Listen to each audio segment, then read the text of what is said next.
we have to lose sometime, diba? We can't always win. And how can we learn if we don't lose, no?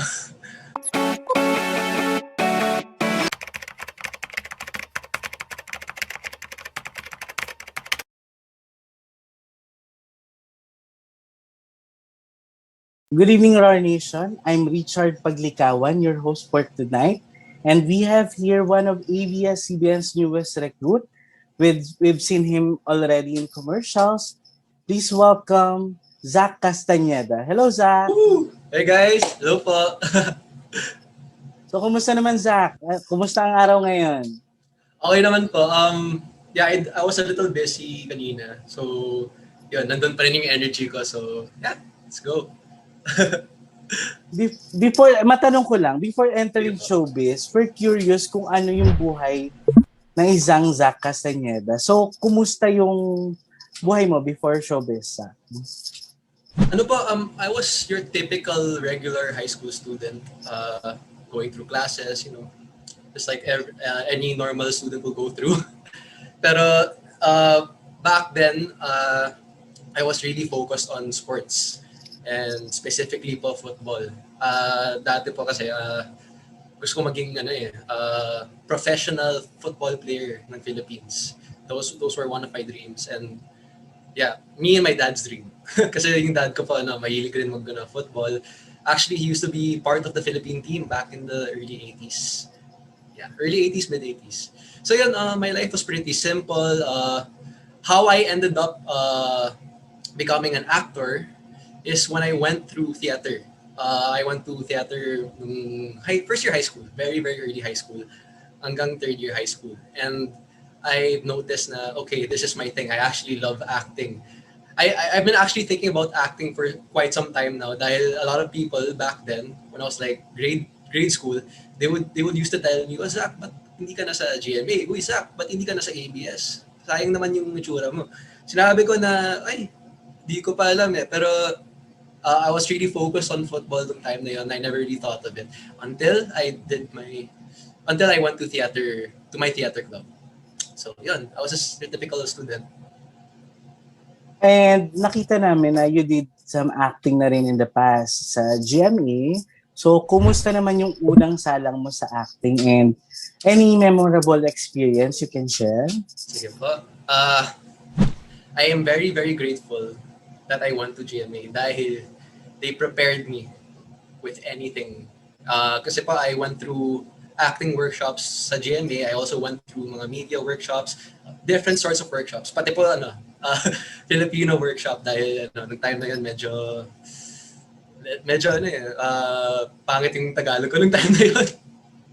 Ano yung tawag yung tunog lata, yung Tagalog ko. So, I worked on it, and so far great experiences when I went through GMA.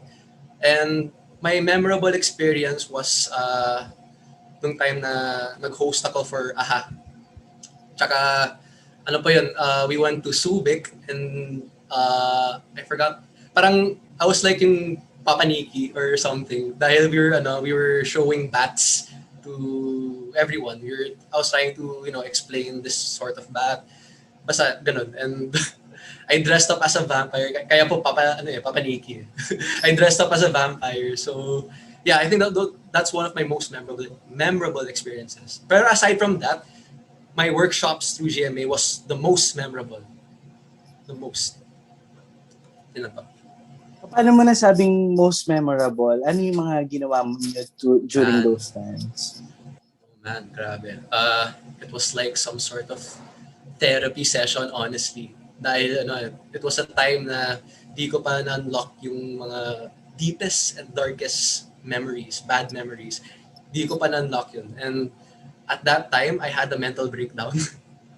Nung time na in-unlock ko yung darkest memory ko, I really had a mental breakdown. It was mentally tiring. And in a good way, actually, dahil I managed to express my darkest memories, and I managed to control my emotion through those darkest memories. That's the reason why it's the most memorable for me dahil daming it was a roller coaster ride filled with emotions. Yun po. So, paano ka naman napunta sa ABS-CBN? Can you share kung Sige. anong naging journey mo from GMA to ABS-CBN? So yun po, I was with GMA for a while. If I'm not mistaken, nung early 2016. Pagkatapos yun, I did another contract with them for another year. Although, around 2018, parang I had to stop on what I'm doing. Sorry po, I think medyo naglag siya. Hindi naman, okay siya. Sorry po, hello? Okay, medyo naglag. I stopped na yun. No? Okay, Mm. as what I was saying, nung 2018, I ended my contract. And dahil po sa pag-aral, I needed to finish my academics first. Kasi po I couldn't juggle both academics and show business dahil kailangan po talaga yung attendance sa school. That was my biggest concern, attendance. Yun po, I had to finish school. I ended my contract with GMA. I I finished my junior high nung late 2018, mga ganun. And I went back to TVCs right after. And yun, medyo nag-roll yung mga gigs ko, mga work.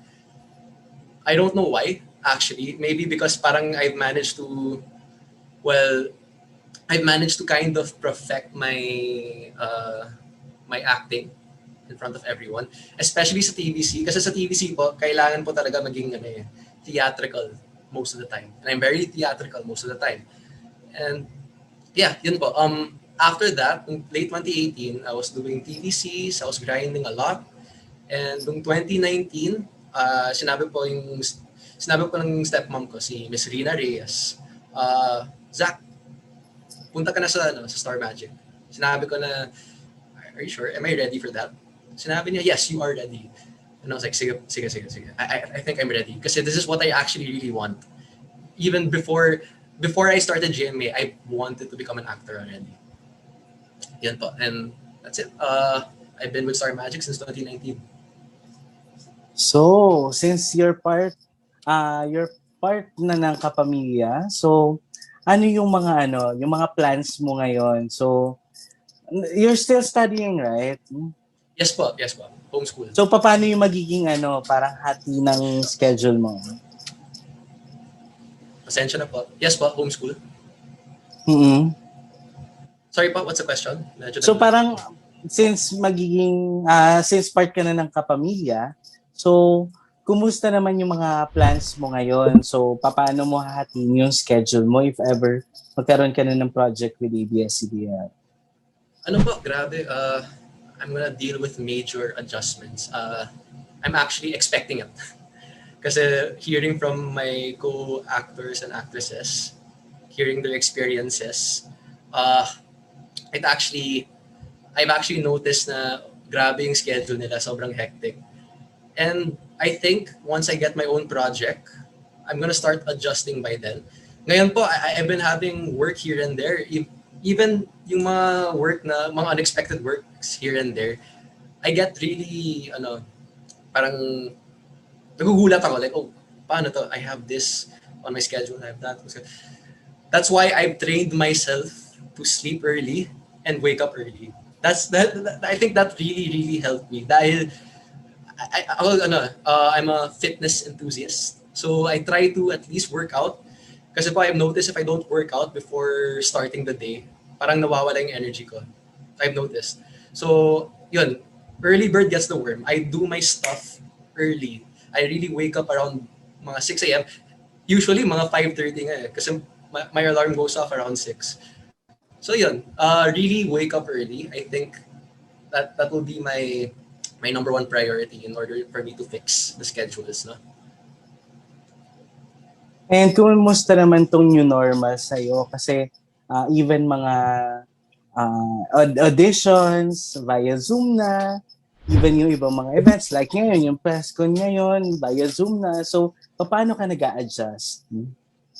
Well, honestly, it was easy to adjust dahil, of course, you're at your own place, you're doing your own thing at home.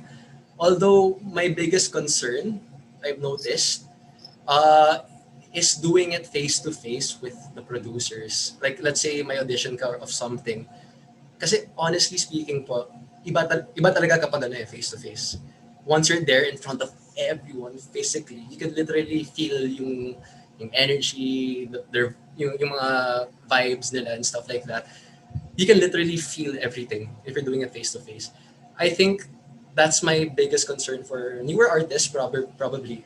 Kasi baka they might get too comfortable talking in front of the laptop or kasi you're here, nandito lang yung look ko and stuff like that.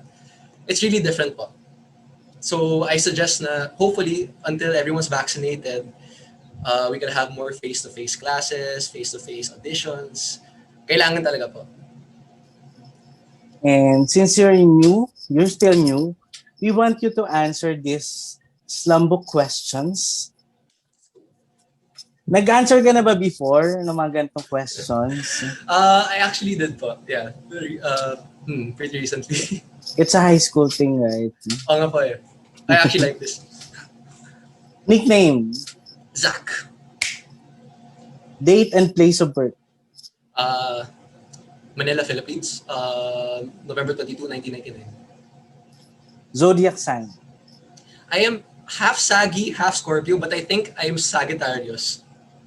In between ka ba? Parang I think- 21, 22 yung ganun yung mga birthday.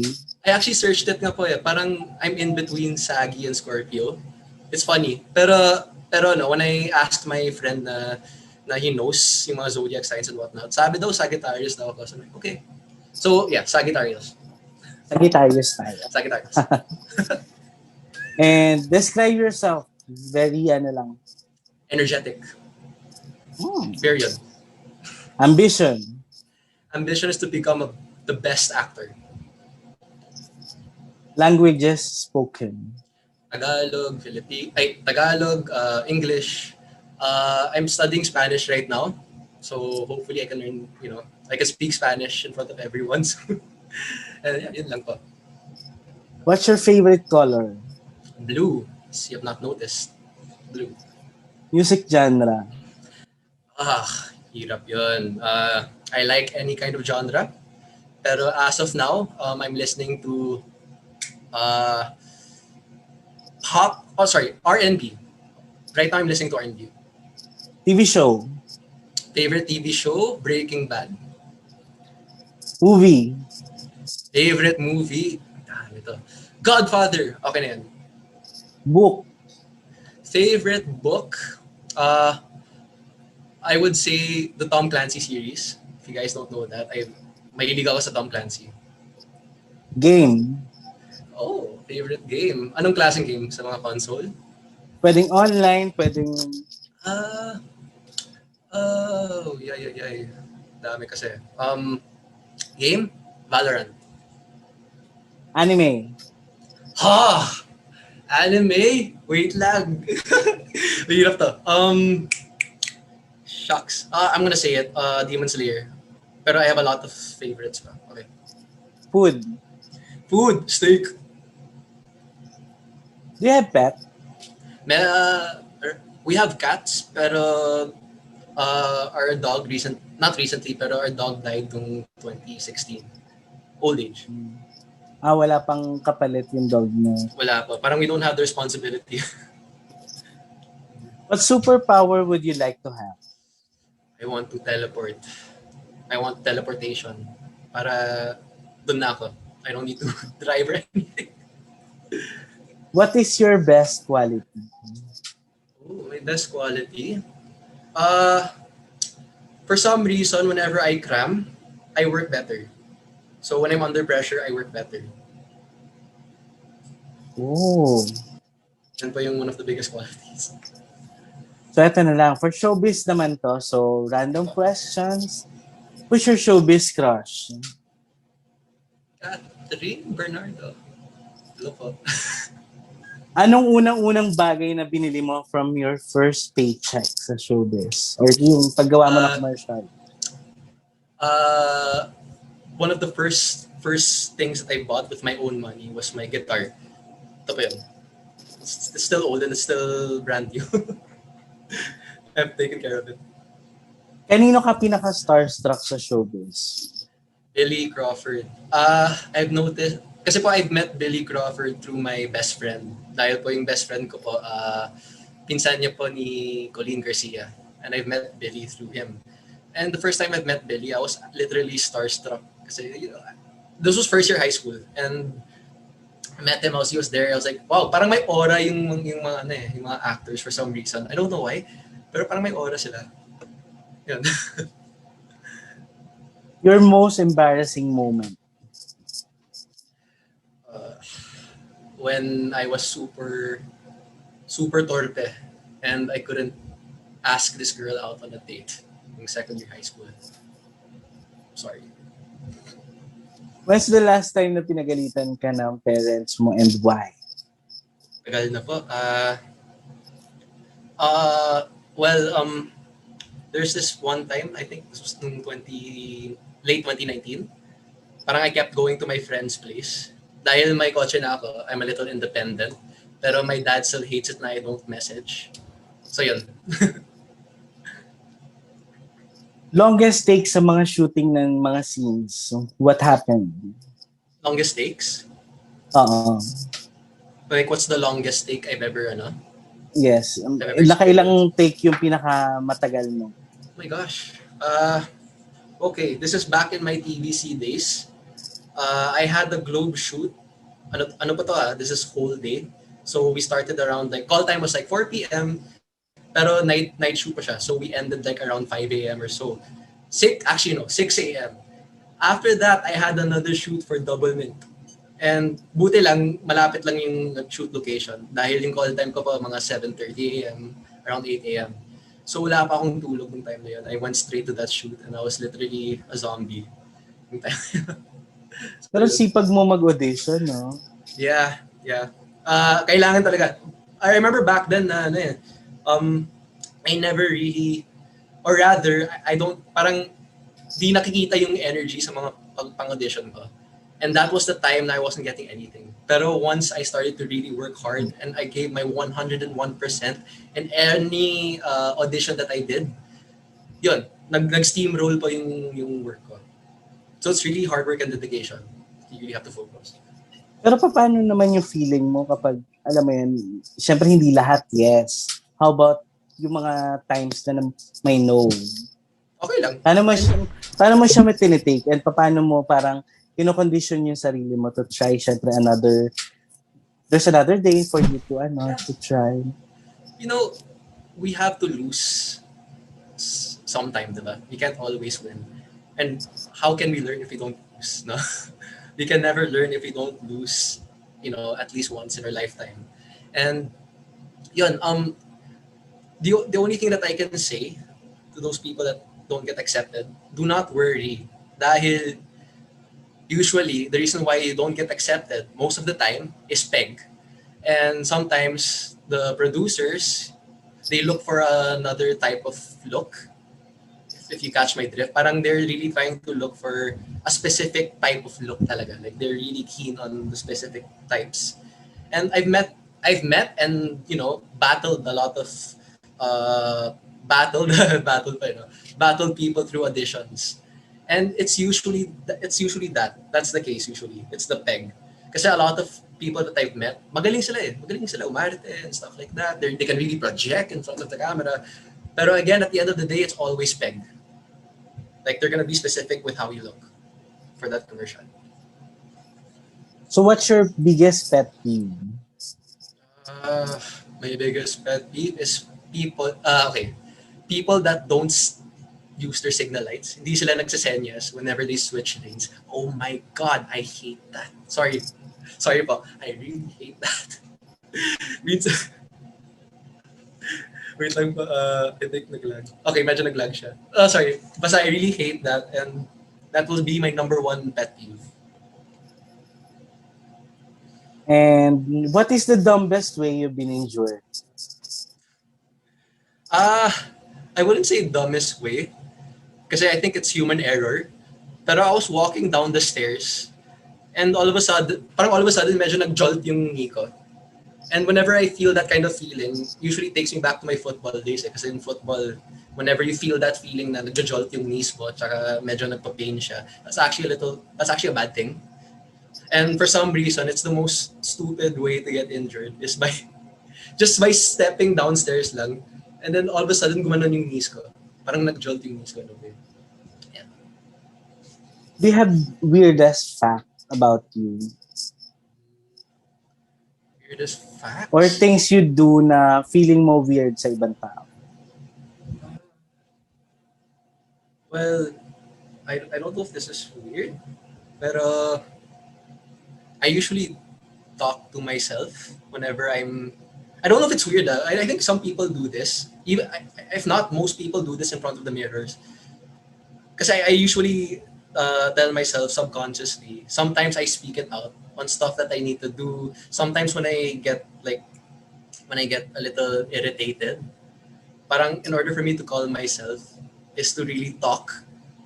And usually sometimes I shout in my room just to let go of all the heavy energy in me. Something like that po. Well, hindi naman ako nakikipag-usap sa sarili ko sa mirror, so possible weird nga yan. Yeah. And as a newbie ba, since may mga tinatawag kasi tayo sa showbiz na baptism of fire, ano ba yung masasabi nating baptism of fire na na-experience mo either sa shoot or issue na encounter mo pagpasok mo sa showbiz?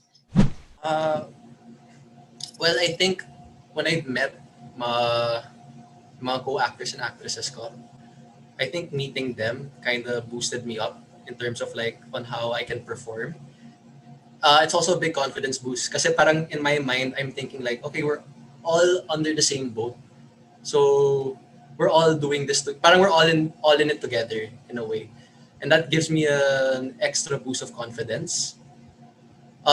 Sorry po, did you want to hear a negative side from that kind of Okay na mas okay yung kasi gusto namin parang malaman yung parang something negative na na-encounter mo that made you a better Zach today.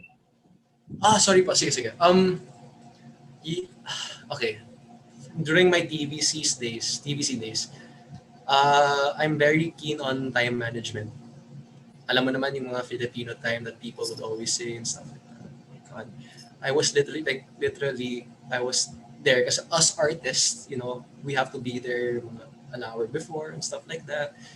And, sometimes, I don't know why, sometimes lang, not most of the time, at least, from what I know, a lot of people are really following the time now. Pero back then, no 2018, 2019, grabe yung time management nila. I think that made me become systematic in a way. Hello pa? Sorry. Yes. I'm Sorry pa. listening. Made me systematic and it made me keen on my schedule. Kaya po, I'm always an early bird and parang, yun lang po, I really structure my time in a way.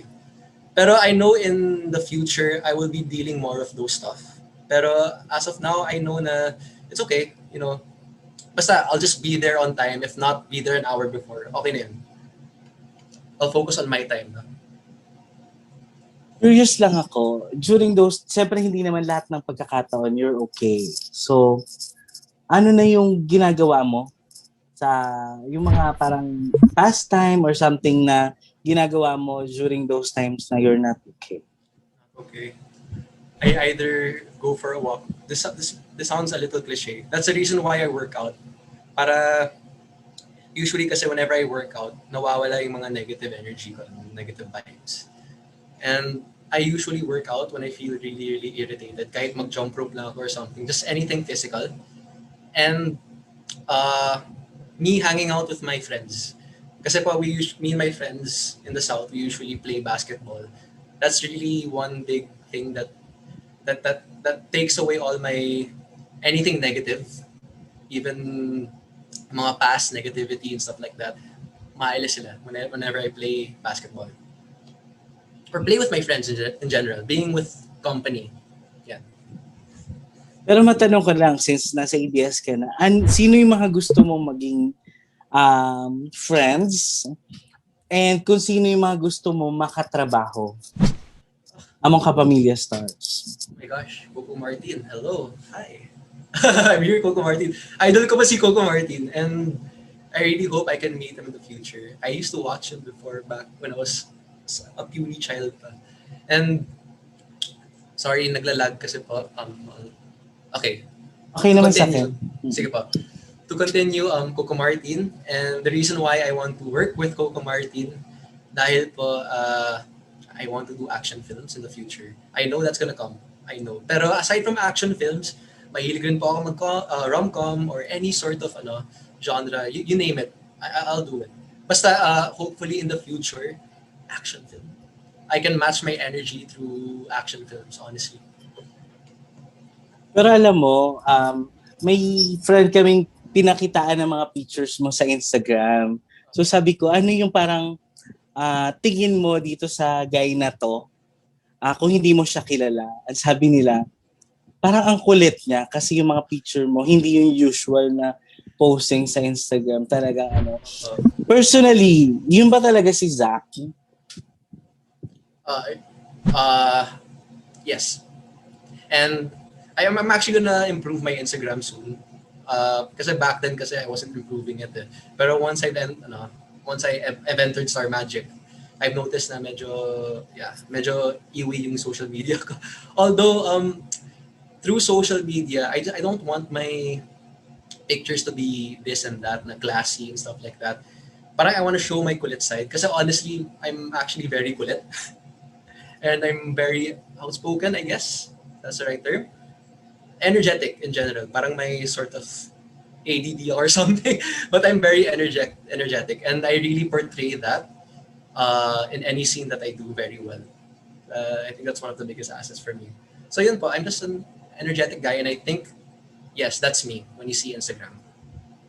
And yung pag-sign mo sa Star Magic, start pa lang yon. So, Opo. ano-ano yung mga dapat naming abangan sa'yo, especially for this year? Mahaba-haba pa ang 2021. Since wala pa akong project, although I have something coming very, very soon, I'll be very, very busy mga late July or so. Yun, I just want to tell people na please stay tuned. Alam ko na wala pa akong project and I have nothing to brag, no?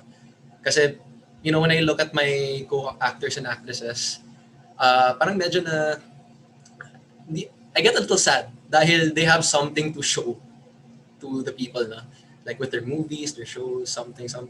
I just can't wait for that moment po na I could tell my fans like, oy, ito na yung big thing ko. I can finally project my fans on what I can do. That's my biggest goal. I just want to show my fans on what I can do. And I just want to show my fans that I can entertain.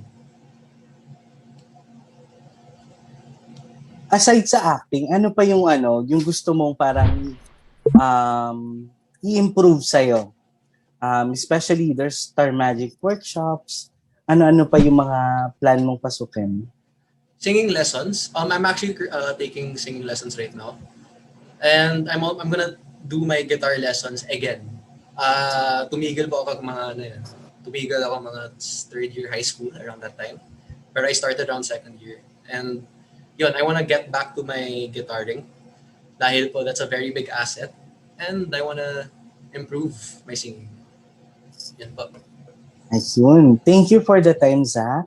Problem And po. congratulations. Good luck sa magiging projects mo, Maraming especially salamat. yung mga soonest. Hello, RAWR Nation. This is Zach Castañeda, and you are watching Lionheart TV.